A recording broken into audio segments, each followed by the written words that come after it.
இயேசு கிறிஸ்துவின் நல்ல நாமத்தில் உங்கள் ஒவ்வொருவருக்கும் என் அன்பின் வாழ்த்துக்கள். நம்முடைய மதிப்பு என்ன என்பதை குறித்து சுருக்கமாக இந்த காணொளியில் தியானிக்க இருக்கிறோம். 1 கொரிந்தியர் 6வது அதிகாரம் 20வது வசனம். கிரயத்துக்கு கொல்லப்பட்டீர்களே, ஆகையால் தேவனுக்கு உடையவைகளாகிய உங்கள் சரீரத்தினாலும் உங்கள் ஆவியினாலும் தேவனை மகிமைப்படுத்துங்கள். 1 பேதுரு 1வது அதிகாரம் 19வது வசனம்.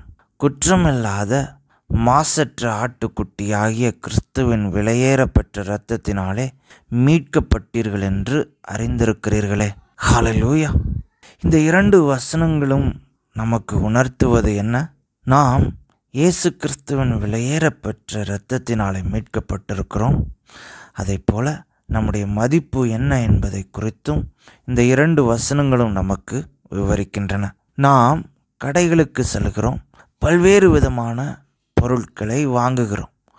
ஒவ்வொரு பொருளுக்கும் ஒவ்வொரு மதிப்பு இருக்கிறது. அதற்கான மதிப்பை கொடுத்து நாம் அந்த பொருளை நமக்கு சொந்தமாக்கி கொள்கிறோம். நம்மை அவருக்கு சொந்தமாக்கி கொள்வதற்காக நமக்கு ஈடான ஒரு மதிப்பை தர வேண்டும் அல்லவா? அதற்காக அவர் தன்னுடைய உயிரை கொடுத்திருக்கிறார்.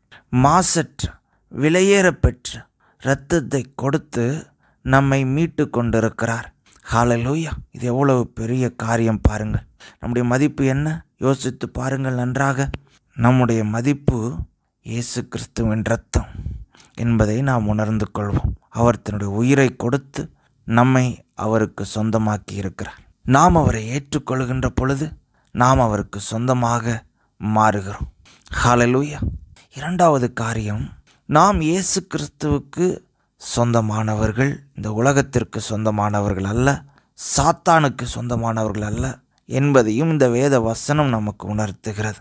சாத்தானுக்கு நம்முடைய வாழ்க்கையில் எந்த உரிமையும் இல்லை, எந்த அதிகாரமும் இல்லை, எந்த தொந்தரவுகளும் இடையூறுகளும் பண்ணுகிறதற்கு அவனுக்கு எந்த விதமான உரிமையும் இல்லை என்பதை நாம் புரிந்து கொள்கிறோம்.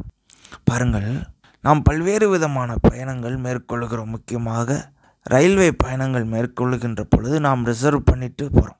பல நேரங்களில் நாம் அந்த சீட்டுக்கு போகின்ற பொழுது அந்த இடத்தில் யாராவது உட்கார்ந்துருந்தால் நம்ம என்ன சொல்கிறோம்? ரயில்வே டிக்கெட்டை காண்பித்து, இது என்னுடைய டிக்கெட்டு, தயவுசெய்து இந்த இடத்துலேருந்து போங்க அப்படின்னு சொல்லி நாம் அவர்களை துரத்தி விடுகிறோம் இல்லையா? நம்ம லீகலாக அந்த சீட்டுக்கு நம்ம சொந்தக்காரர்கள், அந்த பயணத்திற்கு சொந்தக்காரர்கள் இல்லையா? அதே போல் ஒருவேளை சாத்தான் நம்முடைய வாழ்க்கையில் ஏதாயிலும் செய்கிறதற்கு முயற்சிகள் செய்தால் நம்முடைய கர்த்தராகிய இயேசு கிறிஸ்து என்ன சொல்லுவார்? இந்த மகன், இந்த மகள் என்னுடையவர்கள் என்று சொல்லுவார். ஹல்லேலூயா!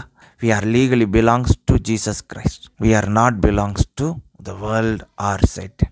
ஹல்லேலூயா! கர்த்தர் இந்த வார்த்தைகளை ஆசீர்வதிப்பாராக.